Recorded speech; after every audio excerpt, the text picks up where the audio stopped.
all that time from since you left the Philippines to come here to Australia, you were already homesick. You just try to fight it. No one could blame you because your family was back home. You had a 3-year-old and a 4-month-old.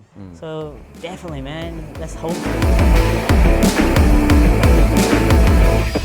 Right there. Ano? And then the 2 years that you were at your job, would you say na you were happy doing what you were doing? Hindi. You weren't? Hindi. You weren't happy. You were just doing it Just doing it, to have an income Income and then send money from... and send money back home to your family. Because yun that's lang. where your heart was, eh? So, yun lang yung nagano sa akin na nagpupush sa akin na magtrabaho para makapag-send ako sa kanila. Pero yung ginagawa ko, hindi ako eager eh. Parang napipilitan lang ako nung time na yun. So you just forced into the workforce so you could at least have an income to provide for your family.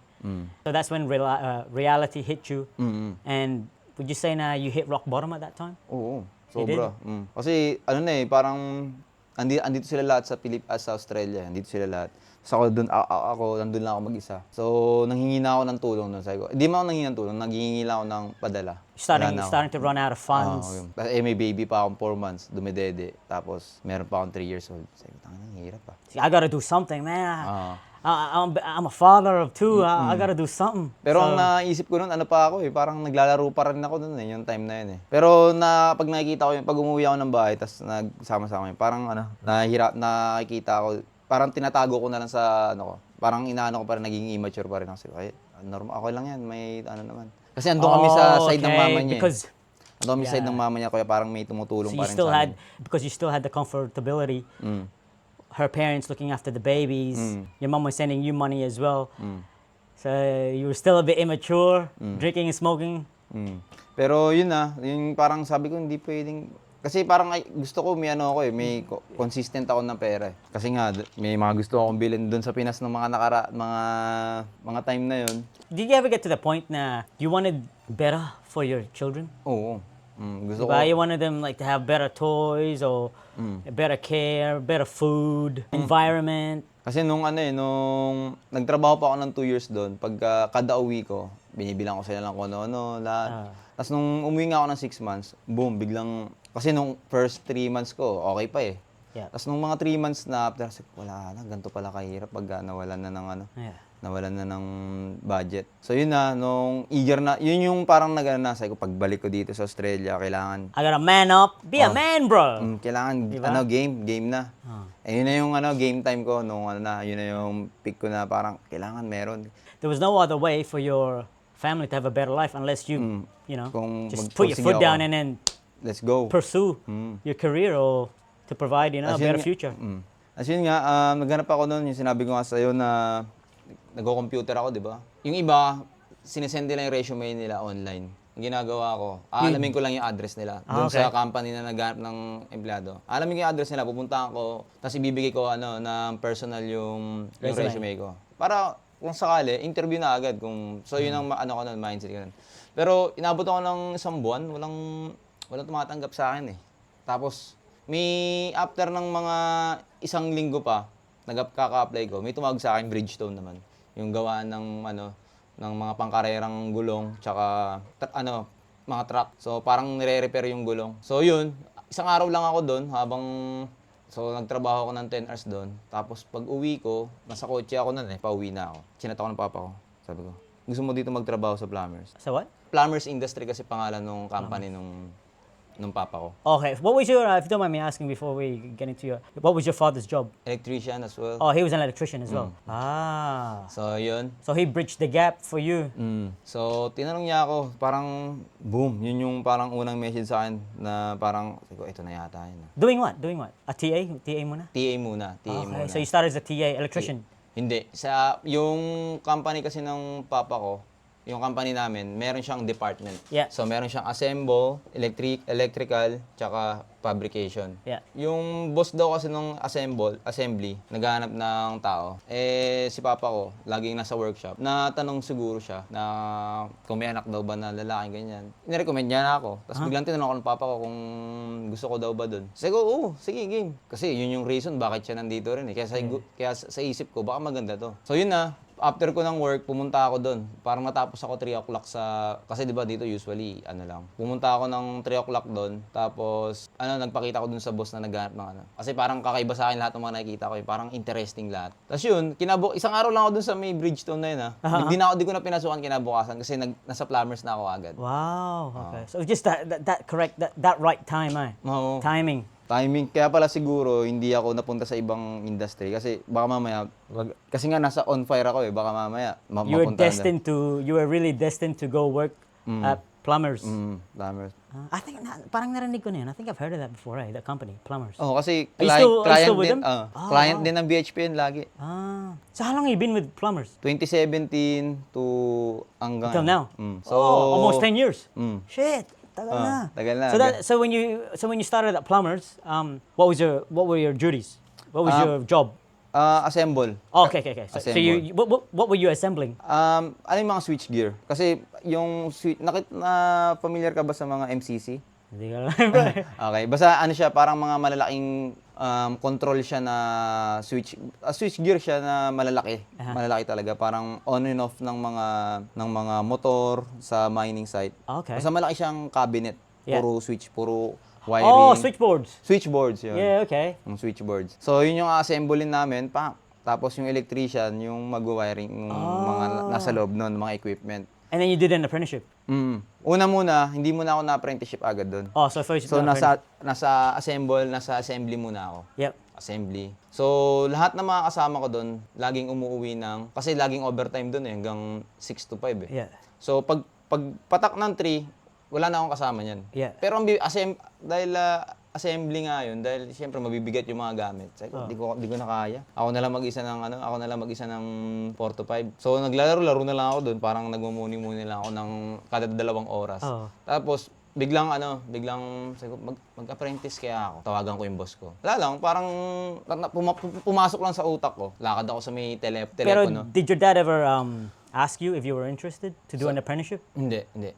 never? Kumbaga, ito sa akin lang talaga. So sariling sikap mo na you went out of your way and asked the boss. Kasi yung papa ko inisip niya baka magkalat lang ako dun sa ano. Kasi parang kasi maganda rin yung records niya dun na. So your father was a bit worried about his reputation. You might mess it up a little bit. Okay. Tapos yun na nga. Kaya hindi niya na ako basta pinapasok niya lang ako doon. All good na. Hinayaan niya na ako doon. Pero ang galing yan, bro. Like, it's really good to see na your father brought you in and he just let you be you. Whether you like it or not, you ended up doing better than he thought, di ba? But anyway, yeah, continue. So yun nga, nakita ko kasi pag nasa workshop ka, may telepono papunta dun sa mga office para makontak mo sila, para di ka nakit baba dun sa office. So may kada post doon may mga telepono. So may malapit na telepono doon sa area ko. Yeah. So naglakad ako sa mga bandang alas 4 yun kasi matapos kami ng 5. Wala nang ginagawa kasi ang bibigat nung ayoko gawin mag-isa. So yun, lakad ako doon sa telepono, tinawagan ko yung bisor nung electrical. Yeah. Sa Tagalog, sabi ko gusto ko maging apprentice. So Dave, you asked your boss Dave Ask ko yung boss ko na if you can become an apprentice. Sabi niya, pwede naman. Tapos bumaba siya bigla. Hindi niya, sabi ko, sige, let me see you. Tapos biglang bumaba siya. But were they looking for an apprentice that time? Hindi ba naman. Tapos biglang binaba niya ako, kinausap niya ako, ganito ganyan, mahirap daw, ganito ganyan. Ako, hindi ko naiisip yung mahirap nung time na yun kasi nga nasa ako. Sabi ko, bahala na, basta makuha yung apprentice. Sabi niya, kausapin natin yung boss mo kasi may ibang boss din ng assembly. So, ibang boss ng fabrication, electrical, tsaka assembly. So, pumunta kami doon, umakyat kami ulit sa office, kinausap namin yung boss ng assembly. Yun nga, sabi sa akin ng assembly, yung boss ng assembly, maghahanap muna daw sila ng kapalit ko, bago, kasi walang tao din nga, nag-uuwian lagi pag maghanap daw muna sila ng kapalit ko bago nila ako bitawan sa electrical. Okay. So, after 3 months, nakahanap sila ng tagal na, naghintay pa ako ng 3 months. So basically, you went up, you asked your boss, I'd like to apply for apprenticeship, pero they wouldn't let you go at the moment because no one was going to cover your job. So you had to wait another 3 months, and then... Yun na, boom, binigyan niya na agad sa akin yung tools ng mga pang-electrical. First year. Sabi niya sa akin, tignan muna daw niya ako ng 3 months. Pero after 3 months, may dumating na yung parang apprenticeship Papers? Parang ewan ko, parang somewhere sa sa Chambers of Commerce? Parang MEGT ba yun? Basta di ko nakalimutan ko na Uh-huh. Basta parang Siya yung, ang gagawin nung tao na yun, titignan niya yung workplace, Yep. kung okay ba yung pag-apprenticean mo, tapos biglang pirma. Ah, okay. Kung masaya daw ba ako. Tapos lahat ng mga magiging concern Apprenticeships ko, WA? parang ganun. Tapos yun na, introduce na ako, sinabi niya na sa akin, okay. So, congratulations daw kasi, nakuha ko na. Yeah. Tapos ang next problem naman, yung yung scheduling sa school. So, sabi ko, TAFE. kailangan magkaroon na ako ng schedule sa school para para tuloy-tuloy na. Biglang may email na sa akin, sunod-sunod na. Yun na may schedule na ako every Tuesday. So every Tuesday you went to TAFE? Every Tuesday, punta na ako sa TAFE. What was your salary for the first year, if you don't mind me asking?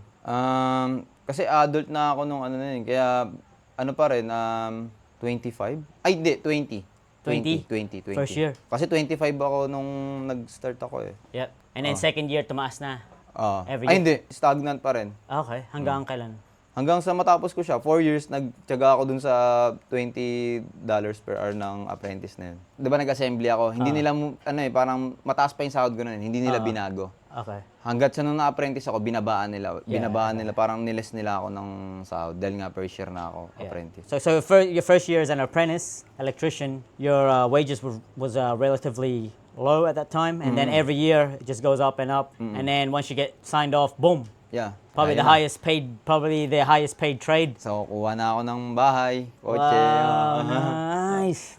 Nakakuha ako ng bahay na sa Maddington. Yeah. So, yun na. Wow. So milestone yun, bro. Milestone nga eh. yun, man. That's a milestone. So, like from sa Pinang, like, you know, where you came from back then, and yung, you know, the Yung challenges, the struggle. struggles. You had to leave your family back home in the Philippines, and then you had no job, you had no income, and then suddenly when you get here, there was no other choice but to, you know, go out and look for work, Sabi ko, which you did. Yun yung apoy eh. Yeah, and then after that, you landed an apprenticeship, and then now you finished it, qualified electrician. So you ended up buying your house and having your own car, and So that's yun. really good, man. Talagang, Di kumbaga yung reality na nag-hit sa akin, hindi ko siya sinayang. that's inspiring to see that, you know, man, that would have been tough during that time. 2 years you had to leave your family back home. I know to some people it might not seem a long time, but 2 years is that's a long time, bro. You know, especially when you have kids back home. Yeah. And then, yeah, that's good, man. And then obviously you brought them all here now. Oh, sorry, that was the other time. When did you bring them here? I never asked you that question. When did you? What year? 2021 ko sila nadala dito. So you've already started your apprentice. Oo, So you apprentice already pa ako started nun. your apprenticeship. So, kaya nung mga patapos na ako mag-apprentice, medyo nahirapan ako kasi mababa nga ang sahod ng apprentice. So, pero sabi ko, nakikita na naman kami kila mama nun. Kaya sabi ko, okay lang yan, ipon lang. Kasi kailangan matapos ko ayokong ma-discourage na, ang baba ang sahod. Hindi ako nag-isip ng sahod muna nun eh. Pero, Inisip ko yung karir eh. Pero that's good, man. Like may career ka, you know, you've got a really good stable career as an electrician. So a lot of people have this image that electricians are like the king of the trades.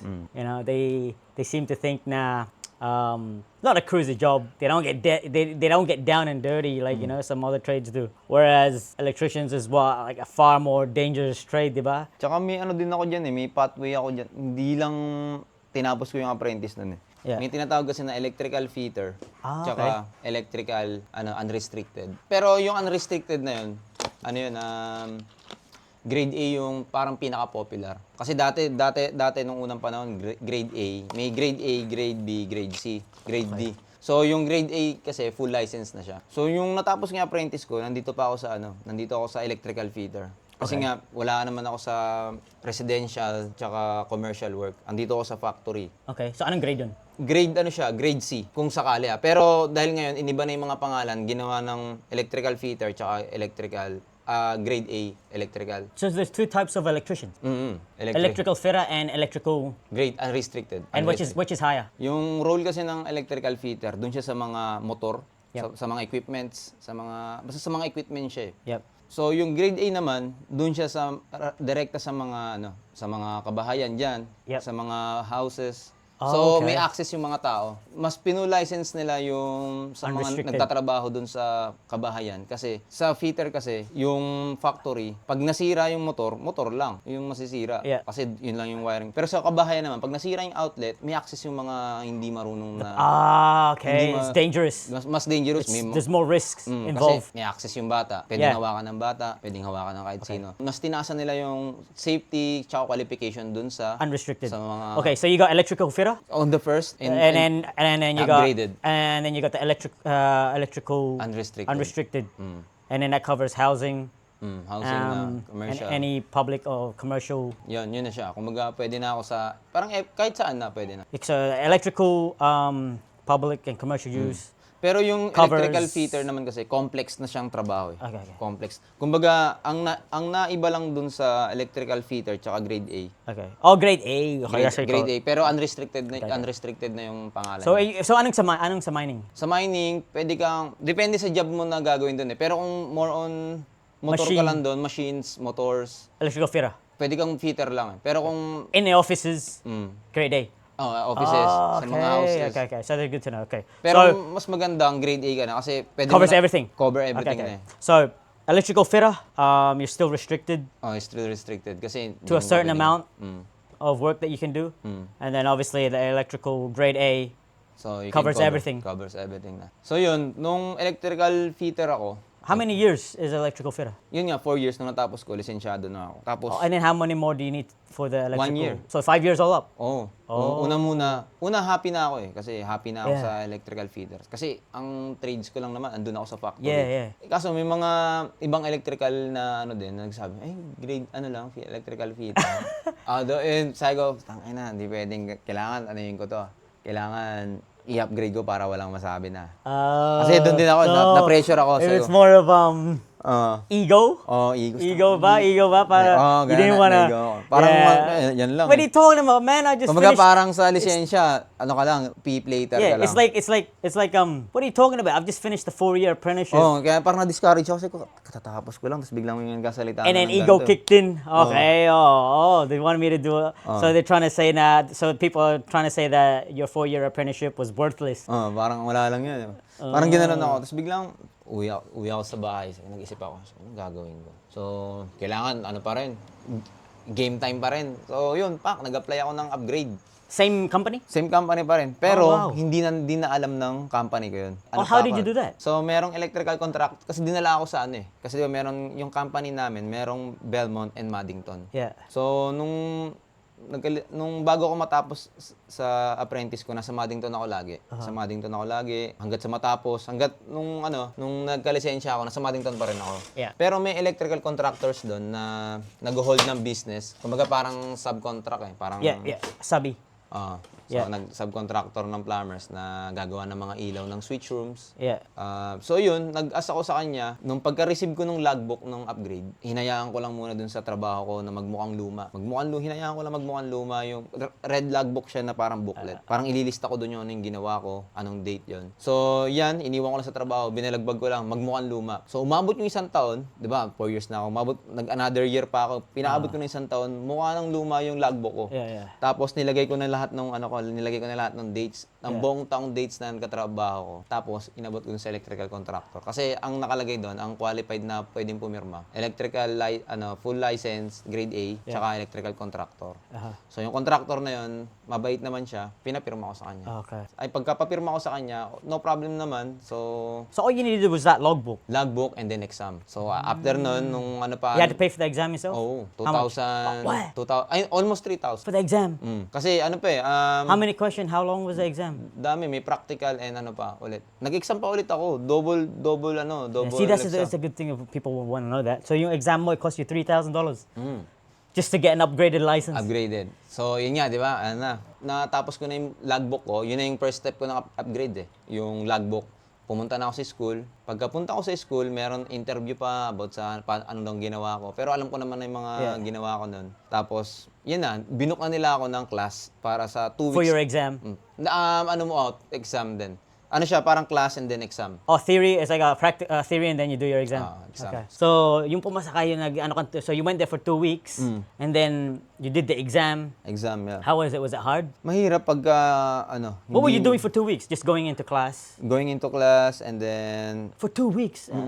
Like Straight. Straight. And then what did they have in the class? Was it just ano? That's 10 days, almost 2 weeks, pero 10 days lang yung ano What niya. were they teaching you in class? Madami din about cable sizing, about sa ano naman, parang How many hours parang was that? refresher ulit siya ng ano. So they just wanted to cover all bases. They wanted to cover all bases before Pero you, onti na lang kasi upgrades na lang siya. before you took your exam. How long was the exam?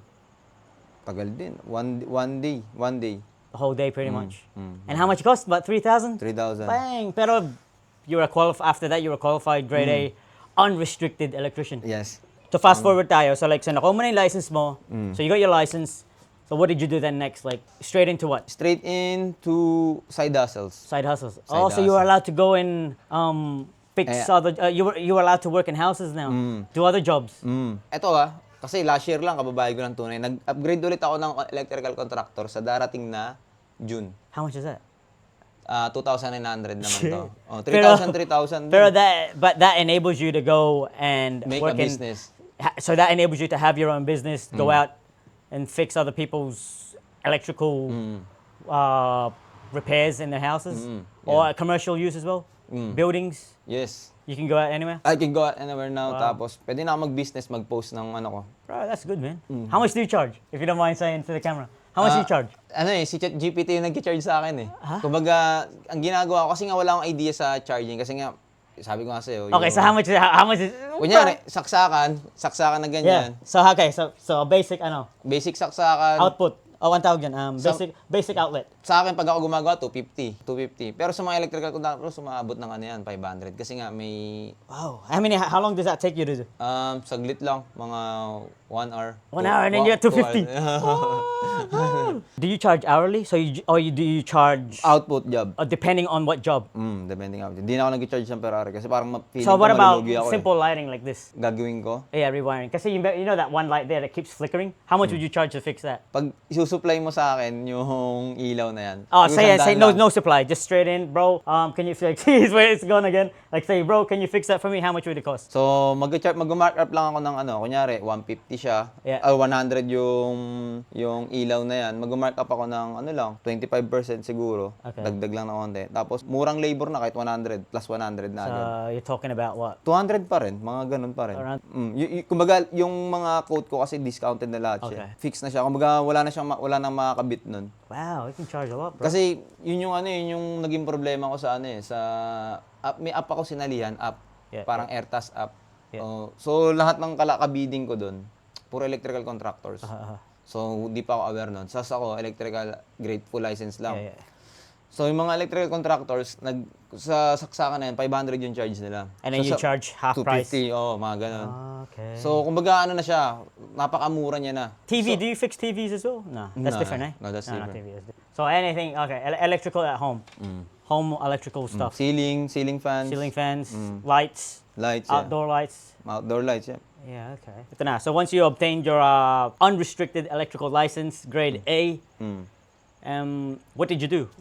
You went out and became, when you were a fully qualified, unrestricted grade A electrician, you were allowed to go in, you were allowed to fix any electrical issues for your friends and family. Yeah, but friends. you weren't obviously allowed to go out Advertise. and advertise. Kaya ang plano ko, para allowed ako mag-advertise, kailangan kong mag-apply ng course ng electrical contractor. So if you want to become your own contractor, you have to go and do another Exam ulit. exam. About the God. rules and regulations, responsibilities. Kasi How much is that? the course cost 2,900. Another. Another. Wow. Pero investment ko siya sa sarili ko. Oh, Kumbaga, you probably make that back what? Once you get that, and maybe 3 jobs. three jobs, you can get it and you make that back. So once you get that And tax as well. is it a certificate? It's a certificate, eh? Of registration. And So yung- it's a certificate of registration as a contractor. Is that what it is? Yes, and yung license ko mag-iiba na. Parang license kasi siya eh. Yung electrical Ganyan. license. So this is your electrical license. Oh, it's what's in it? Oh, okay. So, Energy Safety WA Electrician's License Certificate of Registration. So this is what you went and got for 2,900. And this allows you to unrestricted work ng electrical. okay. Not I'm talking about like you can go and contract yourself out to different companies, like local businesses, households. Wow, okay. So if you didn't have this, obviously you're not allowed to. You can only repair your own or your friends Yeah. or your families. This goes out to the public. Bang, that's it, man. Look at that. Fully qualified Sparky. Since you've got all this now, bro, you've got so many qualifications. First of all, you're a Sparky by trade. You've got everything, bro. Fully qualified, unrestricted, grade A electrician. If you were a FIFO, if you were doing FIFO, I would say you would earn around close to 200K, bro. Easy. Close to 200K ka, di ba? Kasi unrestricted, you're unrestricted, man. Pero ano kasi, pag nag-apply ako sa FIFO, ang daming, hindi lang siya grade A yung kailangan eh. May mga, ang daming Oh, pang really? mga ticket. Kunyari, EWP. Wala na akong Pero time. all that stuff you could get like pretty easily. Pero pag nag-apply naman ako, may cover letter ako na willing to get naman ako nito. Yeah. Kasi ayoko naman kumuha But nito. you've got the main. Oo nga, I got the main eh. You've got the main certificate of all. Pero gusto ko baguhin yung laro. Gusto maybe. Would you ever consider FIFO over now that you've got your license to become a contractor? Hindi. Gusto ko kasi na around lang ako dito eh. So you'd actually, bro, you probably actually make more doing with that, you know, being a contractor. Kaya ako, ayun. Kaya ako And then you'll be home every night with your family. Kaya yun, gusto ko maging contractor this year. Gusto ko, excited, yun yung reason ba't excited na ako mag-June eh. Kasi gusto ko maging contractor. Gusto ko higitan yung... So what comes in this June? Sorry, what comes in June? Yung contractor course ko. Contractor course. Itong ticket na yan, that was your... Grade A. Okay, that was your grade A. Kaso, hindi ka pwede mag-contractor kapag hindi ka grade A. So, kailangan talaga... So that license stepping there, stone siya. that was your grade A. So the certificate that you're gonna get, certificate ba tawag nun? So certificate of registration as a contractor? License. License? License, magiging license din So siya. that license that you're gonna get, that you're gonna obtain in June, enables you to become a contractor. I hope I pass. Oh wow! Sana Bro, mapasa I'm ko sure siya. you're passed. You've done it all, man. You've done apprenticeship for 4 years, and then you obtained another qualification for another year, and then now you're gonna get this license. Kaya ang goal ko, pagka nakuha ko tong contractor na to, higitan ko yung, kasi sabi nila, FIFO, yun yung parang, basta kumita ng malaki, gusto nila sa FIFO ang, ano nila, di ba? Ako gusto ko dito, around lang ako dito, gumawa ng business. To be honest, man, like the pros and cons. If you were, you know, to do FIFO, you'll be away from your family. Yeah, people, you know, there are pros and cons, but. Honestly, man, like with you having that license as a subcontract or as a contractor, you could probably earn that here or even more, or maybe even more, you know. I was medyo And then ano you'll still pa. be at home with your family easily, bro. You could, you easily earn that, man. Kaya yun yung goal ko. What's your advice to any upcoming electricians or who want to become electricians in the future? Advice ko, work advice? work safe, test before you touch. Pero ang masasabi ko, like, what challenges are there they might run into Sa pagiging electrician. as an apprentice? Becoming an apprentice. Kasi I think that's one of the biggest challenges is that point of the becoming an electrician is the apprenticeship first. What advice can you give? Yung gigil, baka mawala. Kasi minsan may time talaga na You lose the interest. lose interest kasi pag apprentice ka, pwedeng pagwalisin ka lang eh. Pagwalisin ka, pag-anin ka lang. So the first year you get all the shit jobs in the beginning. Pero lucky hindi naman. No, kaya nakuha ko naman din lahat ng So what do you want to tell them, like in mind, like straight to the like what made you, like ikaw nagawa mo, like what made you stick to it, bro? Like Isipin nyo na lang na makuha nyo yung license. Huwag nyo muna kasi yung process mahirap talaga eh. Pero ang focus na lang kayo dun sa na makuha nyo yung license. Kasi maraming struggle talaga diyan. Kaya pagka nagpa-apekto ka diyan sa during that time mo, pag naapektuhan ka, mawawalan ka ng gana dun sa goal mo eh. Kaya dapat kahit anong mangyari pa, anong pagsubok dun sa keep your eyes on the prize. Yeah. Keep your eyes on the prize and then wag ka keep learning, keep asking question, tapos pag meron kang di alam, itanong mo agad, wag lang yung tanong na walang kwenta. Basta Tsaka may Google na tayo, tsaka ChatGPT, madali na matuto eh. A lot of speculations that a lot of people may be out of jobs in the next coming years or so. Kasi naano ng AI eh. How do you feel your job becoming more valuable in the next coming years? Sa akin, feel ko safe pa rin ako. Kasi yung AI kasi, lang siya eh. Ang kaya niya lang ibigay, yung info lang kaya niyang ibigay. Pero yung physical work, kasi, kunyari, mag-shutdown yung data center, yung AI, doon naka-base. Yeah. So, wala kang maasahang AI kasi nag-shutdown eh. Sinong tatawagin mo para ayusin yun? So, papasok pa rin doon yung kami, electrician. So, I think, like electricians, it's one of the highly most important jobs that's going to be there. See, AI needs a lot of electricity to generate. Oo. I heard that AI needs a significant amount, enormous electricity to to generate. Yeah. So, So- there's always gonna be electricians there. So, di mo mapagana yung AI kung wala ding Yeah, no will no be AI unless there's no power. And if there's no you need to have electricians to create to make power, di ba? Pag So- may nag-system down. So, hindi na magagawa ng AI yun kasi wala sila eh. Down sila eh. There you see it a lot now in social media na AI is like relatively reaching, it's reaching its limits very quickly. AI is relatively growing very fast, and from the rate it's going, a lot of people, like I mentioned, that they're going to lose jobs, whether it be Lalo na in pag sa computer, IT, all that type of stuff. Kaya nang mag-program ng AI eh. Pero like in terms of hands, physical work, Physical work, yeah. I think in terms of physical work, it's safe pa rin. still safe, yeah. So, nothing to worry about AI. So when was the moment? What was your moment when you had that feeling, I made it? When was it? Was it when you completed your apprenticeship and you obtained those licenses and certificates? Or was it when you bought a house? Was Ano? it when you got your family over here? Kasi When was it? Just one word. Last year. What was that? Nung na full license ako, tapos nakuha ko yung bahay, tapos nagka-baby, lumabas yung baby ko. So, parang ando na, nasa peak ako ng I'm blessed. That's good, man. Coming from where you started, when you were back home, Yung 6 months. in 6 months back home, and then did you ever think that you'd be in this place right now, like where you are now? Where you've got like I mentioned, like your career, your achievements. Did you ever? Hindi ko siya ma-imagine kasi ako dati, parang ang naisip ko lang, makapaglaro. Kasi mahilig ako maglaro ng games dati. Dota lang, tapos alak. Pero wala siya eh. Pumatak lang talaga yung goal ko nung 6 months na yun. At the end, was it worth it? Sobra. What Filipino values have helped you survive, succeed here in Australia? What can you say about that? Na yung kind and polite and respectful. Kasi naranasan ko siya pag may mga client ako eh. So, tinatawagan nila ako ng tinatawagan dahil tinatawag ko sila ng ma'am, sir. Oh, okay. Basta parang kahit ang cringy dun sa basahin, pero ginagawa ko siya para lang makita nila na bow down ako sa kanila na You're respectful. You're a very respectful person. respectful person para respect din nila ako. Yeah, that's good. Kasi pag pumupunta ako sa bahay nila, ako lang mag-isa eh, tapos biglang sila family. Kaya gusto ko ma-achieve ko rin yung respect. Did you ever feel judged or underestimated because you're a Filipino? Oo. Basta sila eh, iba-ibang, ayoko na banggitin yung lahi. Basta ibang sila, mga puti yata or Different culture. different culture. Parang pagtingin nila kasi 'di ba third world country ta. Yeah, Kaya may naririnig lang ako na parang kaya pala mga Pilipino gumawa yung mga ganun. Parang naapektuhan ako kasi part ako ng Pilipino. Yeah, okay. Like if you make a mistake at work. At work, tsaka sa sa kalsada rin. Kunyari nag-drive, pati yung sa drive din. Sabi ko, kaya barubal mag-drive, Pilipino.